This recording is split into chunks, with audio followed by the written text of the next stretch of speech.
Di dalam kitab ini, tuan-tuan, puan-puan minta Allah sekalian, pengarang ini meletakkan bahawa sebab kemungkinan dan fitnah. Sebab kemungkinan dan fitnah. Dan insya-Allah tuan-tuan yang dimuliakan Allah, marilah kita sama-sama untuk melapangkan hati kita, membukakan mata hati kita juga tuan-tuan, puan-puan minta Allah, untuk semata-mata kita mendapatkan apa yang ingin disampaikan oleh tuan pengarang ini, supaya apabila kita pulang ke rumah, kita boleh berkongsi dengan orang rumah kita yang tercinta dan juga zuriat-zuriat kita. Moga-moga Rahim. Alhamdulillahillazi bi ni'matihi tatimmus shalihat. Wassalatu wassalamu ala sayyidina Muhammad wa ala alihi wa sahbihi ajma'in. Assalamualaikum warahmatullahi wabarakatuh. Alhamdulillah. Pertamanya dan setingginya rasa kesyukuran kita rafakkan kepada Allah Subhanahu wa taala, kerana dengan kemegahan Allah dan juga dengan keagungan Allah, Allah Subhanahu wa taala telah menyempurnakan hajat kita, iaitu kita telah sama-sama selesai solat maghrib secara berjamaah di rumah yang paling mulia di bumi Allah. Dan juga syukur sekali kita rafakkan kepada Allah Subhanahu wa taala, kerana dengan inayahnya dan juga dengan kelembutannya, Allah Subhanahu wa taala telah membukakan pintu-pintu hati kita untuk sama-sama kita duduk di dalam taman-taman syurga. Mudah-mudahan satu hari kelak kita akan pasti bertemu dengan Allah Subhanahu wa taala, dan kita bermohon agar kita dijemput masuk ke syurga Allah tanpa hisab. Dan kita nantikan juga di sana adalah syafaat kekasih kita Rasulullah sallallahu alaihi wasallam. Mudah-mudahan menjadi juga kenyataan kita nanti di sana. Amin amin amin ya rabbal alamin. Yang saya muliakan Tuan Nazir Masjid, ahli Jurukuasa Masjid, ketua muslimat, para asatizah, para alim-alim ulama, tuan-tuan imam, tuan-tuan Bilal, datuk-datuk, datin-datin, tan sri, puan sri, hadirin hadirat yang dirahmati Allah sekalian. Sambungan kita dalam sebuah kitab Rahsia Kematian, Alam Akhirat dan Kiamat, karangan asal Imam Qurtubi rahimahullahu ta'ala, yang dimasyhurkan bahkan diperkenalkan oleh Datuk Badli Shah di TV Al-Hijrah pada setiap hari Rabu pukul 6 petang. Terbitan daripada Tanah Melayu kita, terjemahan daripada Al-Hidayah House of Publishers yang Berhad, dan mudah-mudahan pahala ini sampai kepada pengarang kitab dan juga penterjemah. Moga-moga memberi manfaat kepada kita insya-Allah. Tuan-tuan, puan-puan dimuliakan Allah sekalian, pertama saya mohon kemaafan di atas sedikit kelewatan, kerana sesungguhnya ada amanah yang perlu saya pikul tadi. Masih lagi berkhidmat khadam di Masjid Raja Haji Fi Sabilillah Cyberjaya. Seperti mana Imam Ghazali mengatakan, yang berat itu bukannya batu yang dipikul, yang berat itu sebenarnya adalah amanah. Mudah-mudahan tuan-tuan puan-puan itu memberikan kita satu gambaran yang sebenar mengenai apa itu yang berat untuk kita dan apa itu yang sebenarnya hakikat agama hendakkan kepada kita. Hadirin muslimin muslimat yang dirahmati Allah sekalian, di dalam kitab ini tuan-tuan puan-puan minta Allah sekalian, pengarang ini meletakkan bahawa sebab kemungkinan dan fitnah. Sebab kemungkinan dan fitnah. Dan insya-Allah tuan-tuan yang dimuliakan Allah, marilah kita sama-sama untuk melapangkan hati kita, membukakan mata hati kita juga tuan-tuan puan-puan minta Allah, untuk semata-mata kita mendapatkan apa yang ingin disampaikan oleh tuan pengarang ini, supaya apabila kita pulang ke rumah, kita boleh berkongsi dengan orang rumah kita yang tercinta dan juga zuriat-zuriat kita. Moga-moga kita dan zuriat kita dan ahli keluarga kita semuanya Allah Ta'ala pelihara daripada bakaran api neraka dan juga segala fitnah yang berlaku di dunia sekarang. Jadi muslimin muslimat yang dirahmati Allah sekalian, di dalam kitab ini seperti mana yang saya maklum tadi, dalam sebuah tajuk yang mana Imam Qurtubi rahimahullahu ta'ala meletakkan dalam tajuknya, iaitu sebab kemungkaran dan fitnah. Daripada Abu Naim, daripada Idris Al-Khawlani, Umar bin Al-Khattab berkata, suatu masa Rasulullah sallallahu alaihi wasallam memegang janggutku. Zaman itu tuan-tuan dan Allah, di mana waktu zaman Sayyidina Umar Al-Khattab berada dengan Rasulullah sallallahu alaihi wasallam, dan ketika itu Rasulullah sallallahu alaihi wasallam memegang janggut Sayyidina Umar Al-Khattab, ataupun orang panggil Sayyidina Umar Al-Faruq gelarannya. Sebab apa Al-Faruq? Sebab Rasulullah berikan gelaran itu kerana beliau ini diberikan begitu kerana dapat membezakan mana yang benar dan mana yang batil. Sambung tuan-tuan dan Allah, sedangkan aku mengetahui perasaan sedih dan cemas pada wajahnya. Sedangkan maksudnya pada waktu itu Sayyidina Umar tuan-tuan dan Allah adalah antara insan yang rapat dengan Rasulullah. Sahabat Nabi, kalau tengok Rasulullah berjalan, akan ada dua orang sahabat yang paling rapat dengan Rasulullah. Dua orang paling rapat. Satunya adalah Sayyidina Abu Bakar, yang keduanya Sayyidina Umar. Sekiranya Sayyidina Umar tidak ada dengan Rasulullah, Sayyidina Abu Bakar akan ada dengan Rasulullah. Dan sekiranya Sayyidina Abu Bakar tidak ada dengan Rasulullah, Sayyidina Umar akan ada dengan Rasulullah. Dan sebab itu mereka ni faham sangat dengan tingkah laku dan raut wajah Rasulullah sallallahu alaihi wasallam, dan mengetahui bahawa perasaan sedih dan cemas pada Rasulullah. Lalu baginda sallallahu berkata, inna lillahi wa inna ilaihi raji'un. Waktu itu Rasulullah terus cakap kepada Sayyidina Umar, inna lillahi wa inna ilaihi raji'un, sesungguhnya kita adalah milik Allah dan akan kembali kepada Allah. Rasulullah pesan pada Sayyidina Umar, inna lillahi wa inna ilaihi raji'un. Wahai Umar, sesungguhnya kita semua adalah milik Allah. Maknanya apa yang kita ada ataupun apa yang telah Allah Ta'ala turunkan kita ke muka bumi ini, kita akan kembali balik kepada Allah. Kerana kita ni baru kita ni baru yang diadakan. Yang diadakan kita ni. Sebelum ni kita tidak ada. Sekarang kita ada. Dan kita akan kembali balik kepada Allah Ta'ala. Sambung lagi tuan-tuan.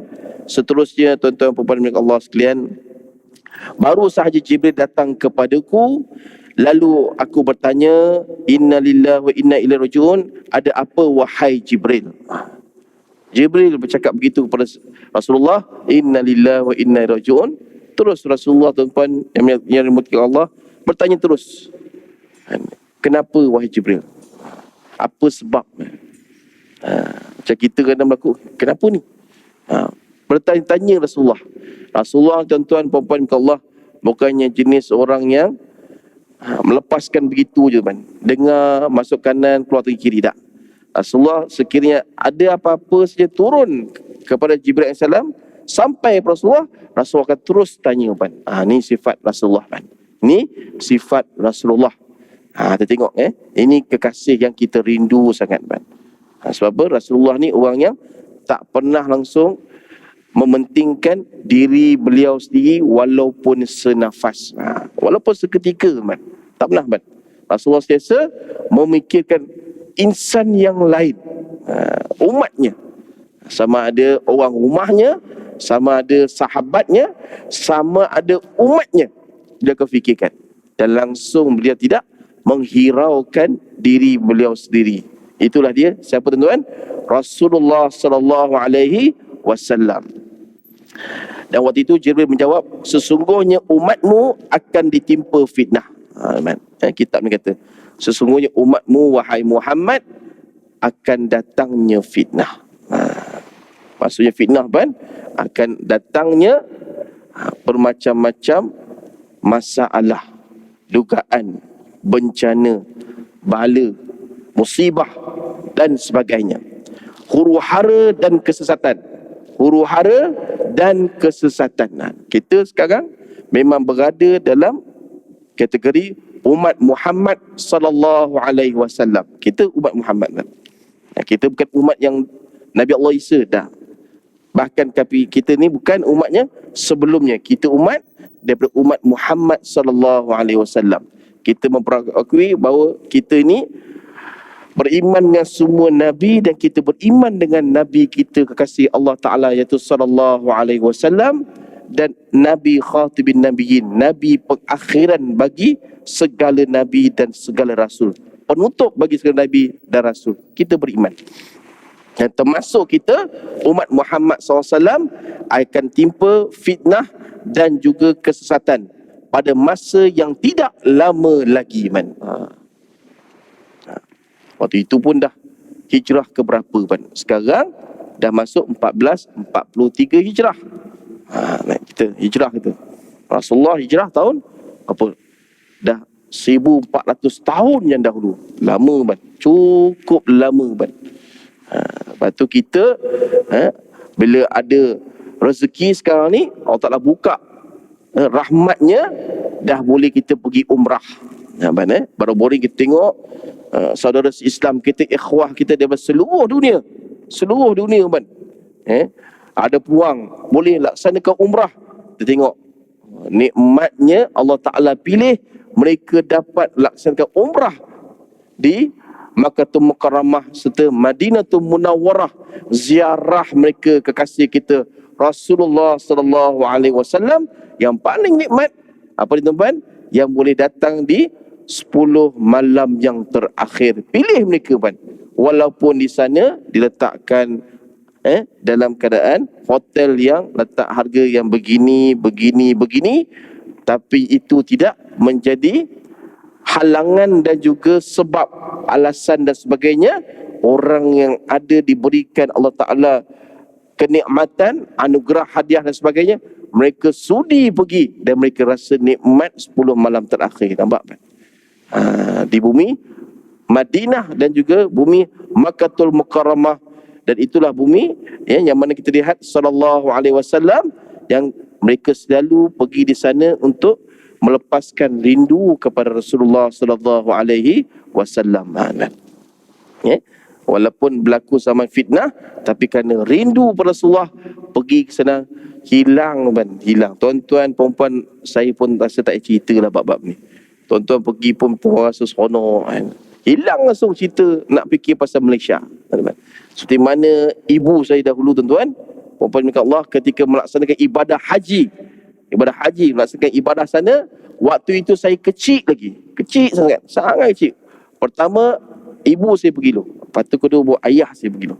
Waktu ibu saya pergi, tuan-tuan, perempuan milik Allah, langsung tidak pernah memikirkan mengenai anak yang berada di Malaysia.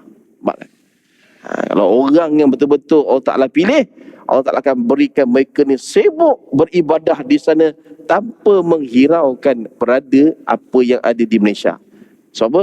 Rasa cukup nikmat bila laksanakan ibadah. Itu seronok, macam tuan-tuan perempuan bila pergi Mekah, Madinah, bila laksanakan ibadah mesti seseronokan. Nikmat sungguh, langsung kepala tak ada fikir pasal Malaysia, Bila balik Malaysia baru kita ingat, Bila sana kita ingat Allah, kita ingat nak cium Hajar Aswad, kita ingat nak minum air Zam-Zam, kita ingat ziarah makam Rasulullah SAW, lepas tu perkuburan Baqi' dan sebagainya. Tu kita ingat, nampak, sallallahu alaihi wasallam. Dan seterusnya, tuan-tuan, fitnah kekafiran atau fitnah kesesatan, tanyaku, nampak, Sayyidina Umar bertanya, fitnah kekafiran atau fitnah kesesatan. Di sini sebenarnya bukan Sayyidina Umar yang tanya, waktu ini adalah Rasulullah sallallahu alaihi wasallam tanya pada iaitu Sayyidina Jibril, adakah ini fitnah kekafiran atau fitnah kesesatan, kita tengok sekarang tahun 1400 lebih, kita tengok fokus kepada Selangor, kepada Selangor saja, Selangor je, sebab tu kalau tuan-tuan pergi ke JAKIM ataupun pergi ke JAIS ataupun pergi ke Jabatan Agama, iaitu yang pegang bahagian petaling, cuba tanya tuan, Di Malaysia, di manakah ajaran sesat yang paling banyak? Di Malaysia. Dan mereka kata paling banyak ajaran sesat di Malaysia adalah di bumi Selangor. Bumi Selangor, kan? Selangor paling banyak, kan? Kita pun tak boleh nak sangka, kan? Selangor, kan? Yang paling kuat tu Gombak, kan? Gombak walaupun ada Universiti Islam antarabangsa Selangor, Universiti Islam antarabangsa Malaysia, UIA, tapi di sana juga ada ajaran kawasan situ Syiah, kan?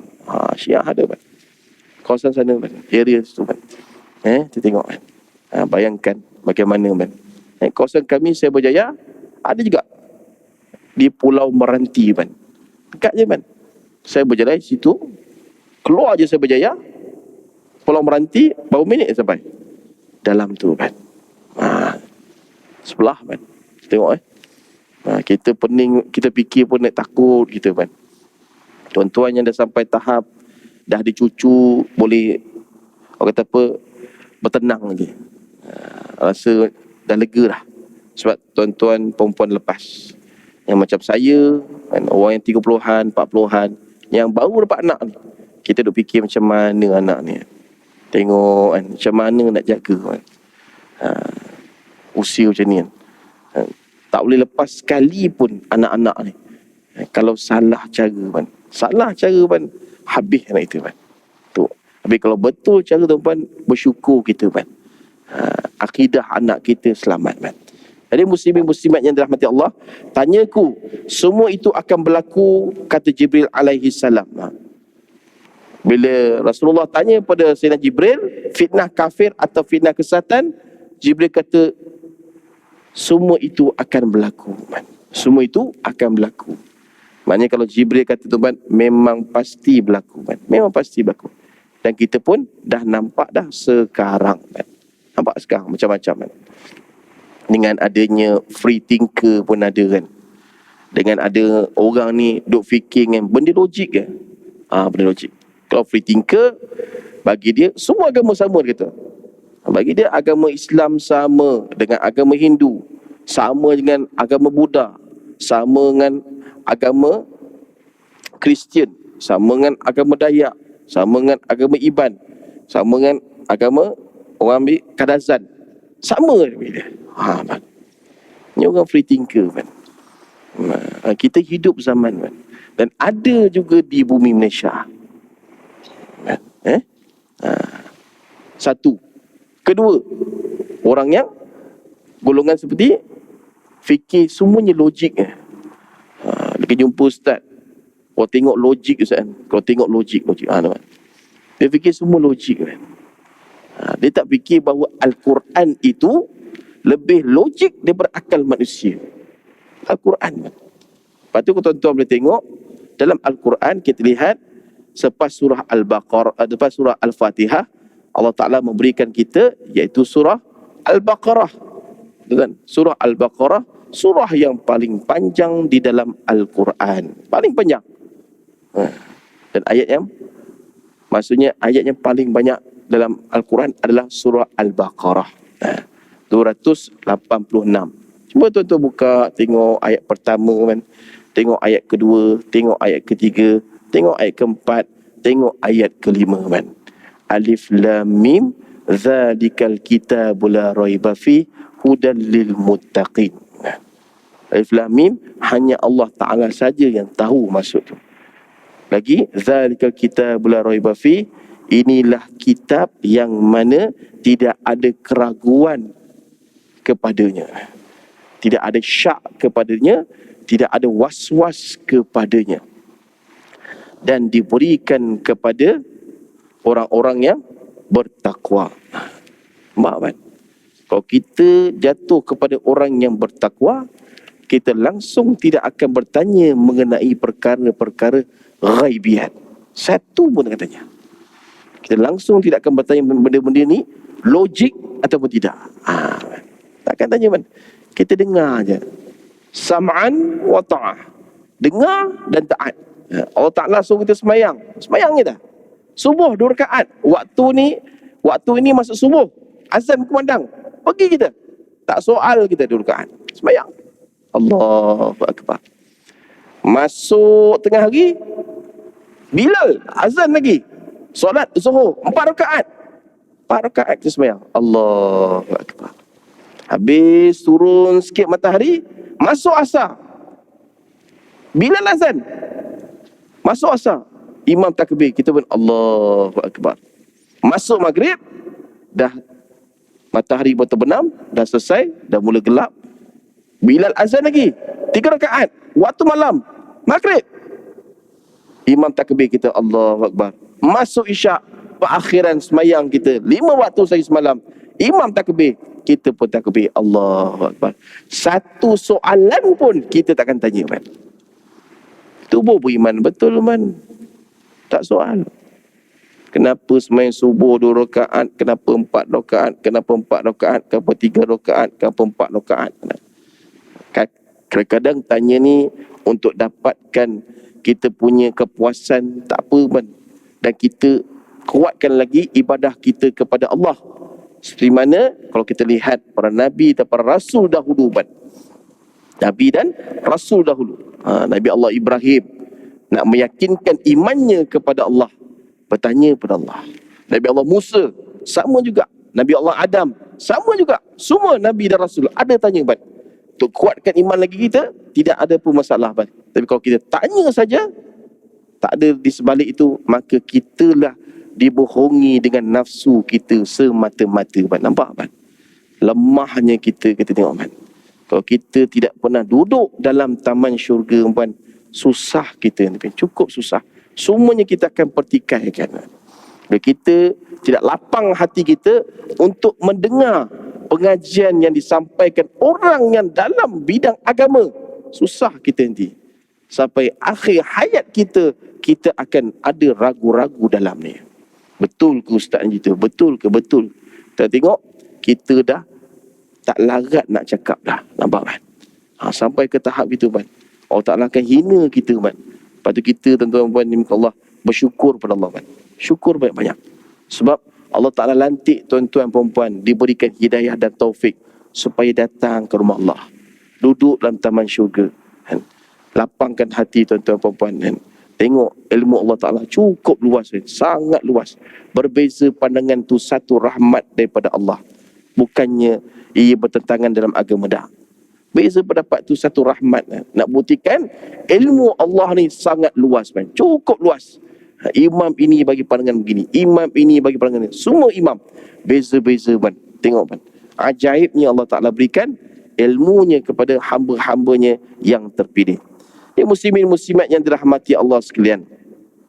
Seterusnya kata Jibril, maka aku kembali bertanya. Rasulullah tanya, kan? Rasulullah ni orang yang cukup risau, kan? Sangat risau.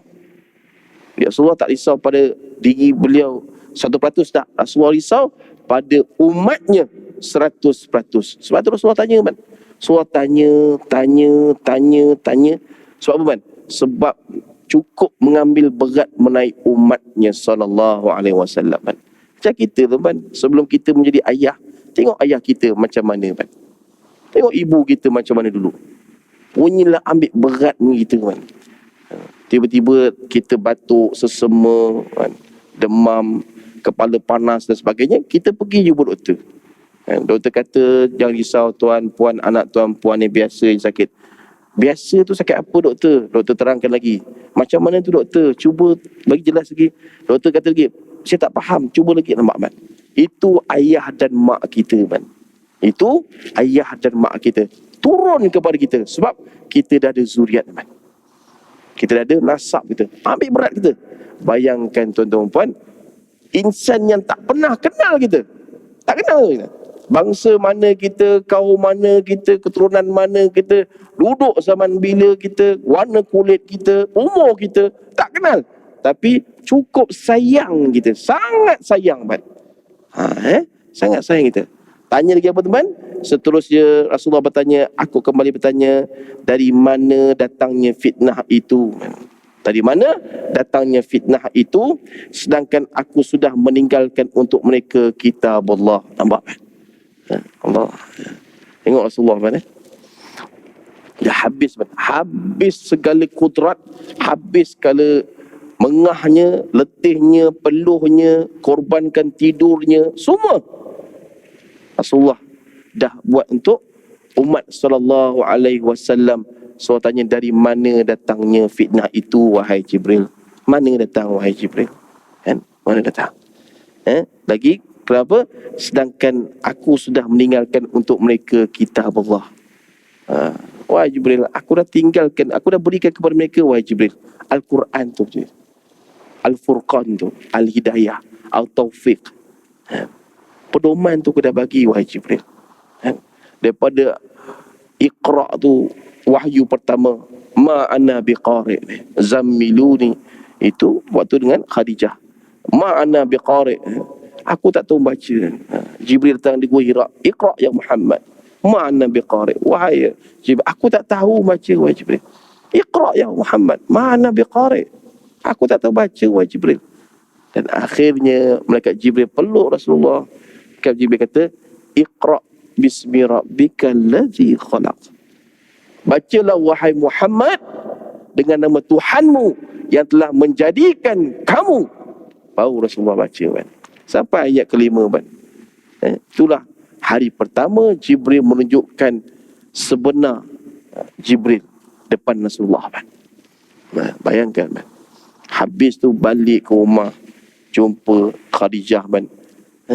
Zammiluni, zammiluni, zammiluni. Selimutkanlah aku ya Khadijah, selimutkanlah aku wahai Khadijah, selimutkanlah aku wahai Khadijah.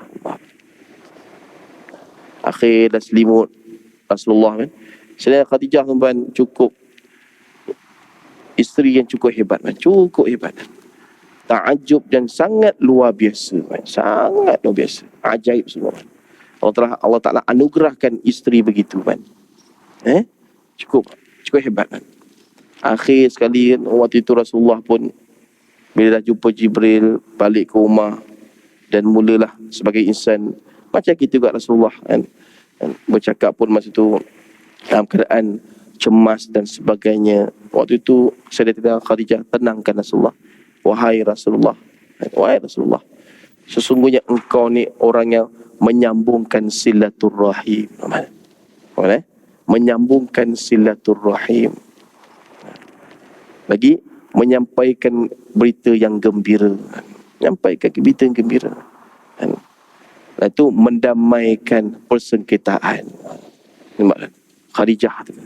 Tenang terus hati Rasulullah SAW. Tenang. Dan tiba-tiba saat ini pula Jibril kata akan berlaku fitnah kepada umat engkau. Dan waktu itu Rasulullah kata, aku dah beri dah kitab Allah dah. Dah beri dah. Hidayah, taufik, pedoman, semua dah. Al-Furqan, semua dah. Dan juga waktu ini, jelas dengan kitabullah itu, itulah mereka tersesat. Perkara itu berlaku daripada pihak para pemimpin mereka dan para ulama mereka, di mana para pemimpin menahan hak rakyat, mencabuli hak mereka, lalu tidak mahu memberikannya, maka mereka pun saling membunuh dan saling menyesatkan. Pemerintah.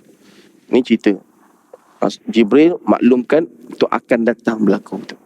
Dan kita nampak pun, ada kita lihat bagaimana Allah Ta'ala bukakan pintu hati kita, mencelikkan mata hati kita, kita tengok depan mata apa yang berlaku. Sama ada di negara luar dan sebagainya, kita boleh lihat bagaimana, kan. Bagaimana keadaan semasa, kan. Kalau kita lihat dan betul-betul realiti, negara yang paling sedikit rasuah jatuh kepada negara kafir, New Zealand, kan. New Zealand, negara paling sedikit rasuah, kan. Ini cerita sini oleh Datuk Ustaz Syamsuri Haji Ahmad, mengajar di kitab Bahrul Mazi, di Pulau Pinang tu.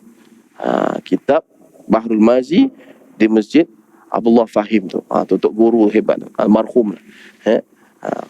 Dapat maklumat, itu mengatakan negara yang paling sedikit rasuah adalah negara kafir, iaitu New Zealand, New Zealand paling sedikit rasuahnya, paling sedikit. Dia boleh tengok balik negara yang paling kuat rasuah. Dia tengok tu negara Islam. Negara Islam. Tinggi rasuah. Cukup tinggi kan. Dia tengok bayangkan macam mana kan. Sebab tu kita tengok orang kafir di Eropah. Di Eropah. Kita tengok sama ada Eropah ataupun matahari terbit dan sebagainya. Kenapa mereka boleh ramai masuk Islam di sana? Sebab mereka nampak Islam itu daripada mereka baca Al-Quran terjemahan dalam bahasa mereka dan mereka syahadah di sana. Dan kebanyakannya mereka sudi juga dan mereka suka datang ke bumi kita, bumi Malaysia. Bersyukur teman. Syukur teman. Bumi Malaysia mereka suka datang. Cukup suka teman. Sama ada Eropah, Asia, Latin, suka mereka datang kan. Mereka nampak seronok, ketajuban mereka tu, cukup nikmat mereka dapat. Tapi itulah yang berlaku. Jibril AS mengatakan begitu. Dan seterusnya dilihat di sini apa lagi? Sedangkan para ulama menurutkan kehendak para pemimpin dalam soal menzalimi hak manusia lalu tidak mahu memberikannya, maka mereka pun saling membunuh dan saling menyesatkan. Tadi umara, ketua pemerintah, ni ulama man, berlaku selepas wafatnya Rasulullah SAW. Banyak kita tengok sama-sama seterusnya, kerana salah satunya kedengkian, salah satunya bisikan syaitan, salah satunya nafsu, maka jadilah yang perkara yang bukan-bukan. Sebab tu kita boleh lihat antara yang musibah ataupun yang cukup tinggi adalah bila berlakunya dalam hatinya ada hasad man. Hasad kita dalam ni bila berlaku man, semua jadi man. Semua jadi man. Kerana tak boleh tengok orang lebih, maka dia sanggup buat macam-macam. Itulah yang berlaku man. Pembunuhan pertama di dunia man. Pembunuhan pertama man di dunia. Apa dia? Qabil bunuh Habil man. Tu. Ini beradik man. Anak Nabi Allah Adam AS. Qabil bunuh Habil. Sebab apa?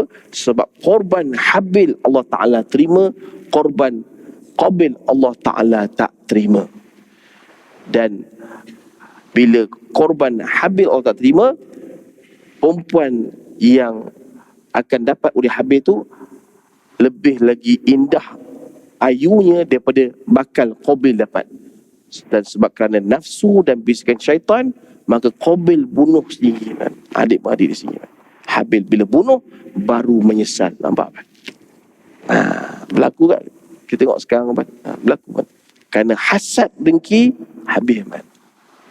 Kerana lemahnya iman, terpengaruh dengan bisikan syaitan, dengan hasutan orang, maka berlakulah begitu. Lepas tu tuan-tuan puan-puan minta Allah, sekali nampak saya macam terpusing sikit ataupun tersalah dan sebagainya, tuan-tuan puan-puan tegurlah saya. Jangan tuan-tuan puan ingatkan saya ni orang agama, tak ada salah dan sebagainya, tak ada man. Orang biasa man. Perlu kepada teguran dan nasihat. Tegurlah. Saya tak kisah man. Sama-sama kita menegur. Sebab apa? Bila kita saling tegur menegur tuan-puan, hati kita akan lembut man. Hati kita lembut man.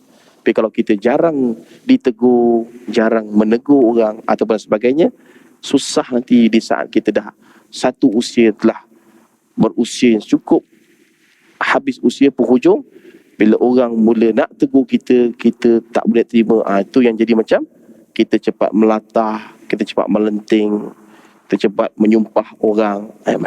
Serah kepada Allah man. Serah kepada Allah. Yang pertama, husnuzon bila orang tegur gitu kan. Sangka baik man. Sangka baik. Yang kedua, serah tu semua pada Allah. Serahkan.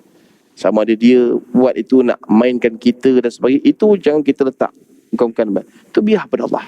Kita terima je man. Kita terima man.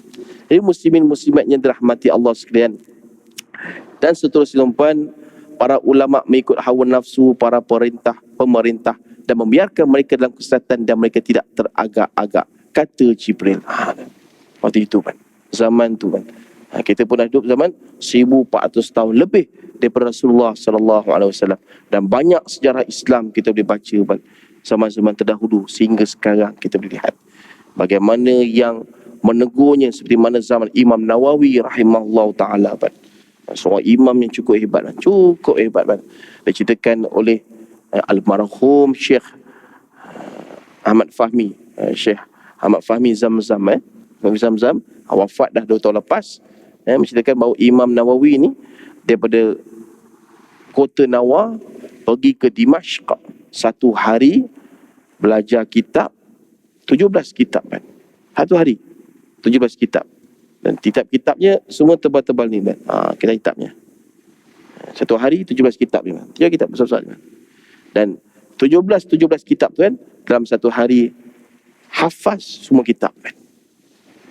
Imam Nawawi tu mana? Hafaz semua kitab tu. Tu sehari 17. Bayangkan seminggu berapa kan. Bayangkan 2 minggu berapa. Bayangkan 3 minggu berapa. Bayangkan 4 minggu bagaimana kan. Macam mana banyak kan.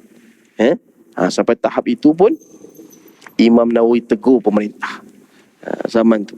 Dan juga ada waktu itu pemerintah pun ada juga orang agamanya, tapi tak sampai tahap yang ke arah Imam Nawawi ikut dia dengan pemerintah. Itulah yang dikatakan oleh malaikat Jibril alaihissalam bahawa sungguhnya mereka ikut pemerintah dengan hawa nafsu dan biarkan mereka saja dalam kesesatan dan tidak teragak-agak. Rasulullah bertanya lagi, bagaimana cara menyelamatkan diri pada masa itu? Bagaimana cara nak menyelamatkan diri pada masa itu? Rasulullah bila dengar tu Rasulullah rasa dalam ni rasa ketakutan kan? Rasa macam dalam ni pun tak sedap hati kan? Macam tak senang duduk kan? Tak senang duduk kan? Macam mana kita kadang kan, anak kita kan, tiba-tiba kita asuh anak kita betul-betul, didik betul-betul, ajar betul-betul, buat macam-macam dah. Tiba-tiba tak sangka anak kita masuk dalam bilik disiplin sekolah. Terkejut kita. Kita fikir terkenang, macam mana boleh masuk anak kita ni bilik disiplin ni, sekolah ni. Terkejut kita. Sekolah rendah dah masuk lah. Tiba masuk sekolah menengah, masuk lagi. Kita tengok rumah tengok kita. Kat mana salahnya yang kita ni? Salah mana kita didik anak kita ni? Boleh masuk bilik disiplin yang, cuba kita fikir boleh. Suami tengok isteri, isteri tengok suami, tengok masing-masing giling menitis air mata kan. Kita menitis seorang kan. Kita menitis seorang anak kita. Seorang kita menitis lah. Tapi Rasulullah SAW menitis air mata kerana umatnya. Umatnya kan. Daripada dapat jadi seorang Nabi dan Rasul, sehinggalah Rasulullah wafat, menitis dan merasa tak senang kerana umatnya. Samusan, tuan-tuan puan Allah, seterusnya, bagaimana cara menyelamatkan diri pada masa itu? Kataku, dengan diam dan sabar. Sabar jika diberi dan meninggalkan hak itu apabila tidak diberikan. Kata Jibril. Itu dengan apa? Dengan diam dan sabar. Maksudnya, iaitu sabar jika diberi dan meninggalkan hak itu apabila tidak diberikan. Maksudnya biarlah dapat itu bertempat menerimanya dan sebaiknya sesuai dengan waktunya. Itu je. Diam dan sabar. Sebab tingkat sabar ni cukup tinggi. Tingkat sabar ni memang tinggi. Dan nak sabar ni, nak sebut ni kita memang mudah kata sabar tuan, sabar. Tapi bila kalau kita diuji macam orang macam tu adakah kita boleh bersabar macam mereka cuba kita fikir tu begitu saya dapat anak yang kedua, dapat anak ketiga waktu itu anak ketiga saya kena masuk hospital dan sebagainya. Saya kata, ya Allah, kenapa diuji begini? Saya fikir seorang lepas tu masuk bilik, tengok kawasan bayi-bayi yang ketahan tu, tengok ada satu pasangan. Suaminya orang Pakistan, orang rumahnya orang Malaysia. Suami Pakistan, orang rumahnya orang Malaysia. Orang rumah sih sempat sembang dengan rumah dia. Sempat sembang. Punya ceritanya, mereka ni berkahwin dah lama dah. Dan tiap-tiap tahun, tiap-tiap tahun, Allah Ta'ala tak berikan rezeki lagi. Baru lahir, Allah Ta'ala jemput anak dia. Baru lahir, Allah Ta'ala jemput. Baru lahir, Allah Ta'ala jemput. Bertahun-tahun, tahun-tahun. Orang rumahnya cerita kat rumah saya sambil menitis air mata. Sambil menitis mata, Pak. Omar saya pun rasa malu, saya pun senyap, saya tengok. Boleh? Bayangkan tingkatan sabar tu. Sebab tu kalau tuan-tuan puan-puan yang dimuliakan Allah, apabila diuji oleh Allah, diberikan musibah oleh Allah, diberikan kecelakaan oleh Allah, diberikan bala bencana oleh Allah, tuan-tuan puan-puan menerimanya dengan hati yang cukup sabar, cukup tenang, cukup rasa pasrah dan redha, serta sentiasa husnuzon kepada Allah, sangka baik pada Allah. Janji Allah tu pasti akan diberikan kepada berita gembira kepada hamba-Ku yang bersabar. Tuan-tuan cuba buka Quran. Allah Ta'ala berikan berita gembira kepada orang yang bersabar. Fasbiru, bersabarlah. Allah Ta'ala kata itu. Sebenarnya Allah Ta'ala akan berikan yang lebih baik daripada itu. Ni Islam ajar. Sebab tu dalam agama semuanya, tak akan ada agama yang sama seperti Islam. Tak sama, cara mereka mengajar sabar tu bagaimana? Tak ada, pendidikan moral macam tu, macam tu, Buddha sabar dia macam tu, Kristian macam tu, Hindu macam tu, agama-agama yang lain pun begitu, semua gitu. Tapi Islam lebih pada tu, cara dalam nak sabar tu. Tapi sejauh mana orang kita cari sabar tu? Kenapa orang kita sampai di umur 40 tahun ataupun sebelum 40 tahun dah kena bypass? Kenapa, Maka Allah Ta'ala dah hantar dah kita. Quran dapat, hadis dapat, al-ulama warisatul anbiya dapat, ulama waris Nabi pun dapat. Tapi kita tak nak. Kita nak layan nafsu kita, Akhirnya Allah Ta'ala beri bypass kita dapat, Rugi, daripada umur orang tengok macam nampak baru 30-an, 40-an. Orang tengok, macam umur 70 tahun, 70 tahun. Kita beri laluan tu kepada Tuan Bilal yang mulia. Saya mohon izin sikit, tuan-tuan, untuk sambung sikit dan kita buat kesimpulan, insya-Allah. Tuan-tuan, puan-puan minta Allah sekalian, saya minta sikit masa lagi. Mudah-mudahan Allah Ta'ala rahmati kita semua. Kita lihat di sini, tuan-puan, seperti mana Islam ajar pada awal. Kita akan ambil sejarah tokoh Sayyidina Umar sini, tuan. Sayyidina Umar kita lihat dalam hidupnya sewaktu jahiliah adalah orang yang paling kuat barannya, dan cukup tinggi marahnya. Dan sekali apabila Sayyidina Umar marah waktu jahiliah, tidak ada seorang pun yang mampu menenangkan Sayyidina Umar. Sayyidina Umar. Tapi di saat beliau dapat hidayah, beliau dapat taufik, dapat inayah Allah, beliau dapat pedoman Allah Ta'ala, saksikanlah bahawa, tuan-tuan, di malam hari, tuan-tuan, puan-puan Allah, beliau sentiasa menangis kerana dosanya sewaktu zaman jahiliah. Sehingga kan di saat sahabat Nabi melihat wajahnya, mereka nampak ada kesan linangan air mata pada wajahnya. Nampak ada kesan linangan. Kenapa? Kerana rasa insaf kepada Allah Ta'ala. Cukup rasa. Dan itulah yang Islam nak ajar kepada kita, Islam nak ajar kepada kita, tuan-tuan, sabar jika diberi dan meninggalkan hak itu apabila tidak diberikan. Bila dapat, pertama, bila nampak dapat benda yang dipanggil anugerah, sabar bila diberi itu, iaitu janganlah kita kopoh gapah, Jangan kopoh gapah. Jangan gelojoh, jangan tamak, jangan haloba, Jangan haloba, Dapat tu la in syakartum la azidannakum. Sekiranya kamu bersyukur, aku akan tambah nikmatku kepadamu. Apa dia, kan? Islam, nikmat Islam kepada kita pada keberkatan, berkat, Agama lain tak ada berkat, Tak ada berkat. Agama kita ada berkat, Keberkatan hidup, tu yang kita nak, Kita tengok orang tu hidup biasa, Hidup biasa. Kais pagi makan pagi, kais petang makan petang. Makan apa? Nasi dengan kicap, nasi dengan ikan bilis, nasi dengan telur masin. Dia makan itulah, dengan anak, dengan orang rumah. Dia makan tu, Makan tu. Tapi cukup kita rasa nikmat kepada dia menyuapkan kepada isteri dan anak-anaknya, zuriat, Jadi keluarga, Jadi, Islam ajar. Seterusnya, dan meninggalkan hak itu apabila tidak diberikan. Tinggalkan. Maknanya, sangka baik Allah Ta'ala tak nak berikan kepada kita itu, sebenarnya Allah Ta'ala nak berikan lebih baik daripada itu kan. Lagi baik. Apa dia? Di alam sana kan. Alam sana kan. Lagi baik kan. Kita tak tahu kan. Bayangkan kalau Allah Ta'ala tunjukkan kepada kita, kita sudah tentunya kita tak nak apa yang ada di dunia. Sebab Allah Ta'ala dah tunjuk kat kita. Sekarang Allah Ta'ala tak tunjuk. Allah Ta'ala tengok sejauh mana hamba aku betul-betul beriman kepadaku. Allah Ta'ala tengok. Tuan.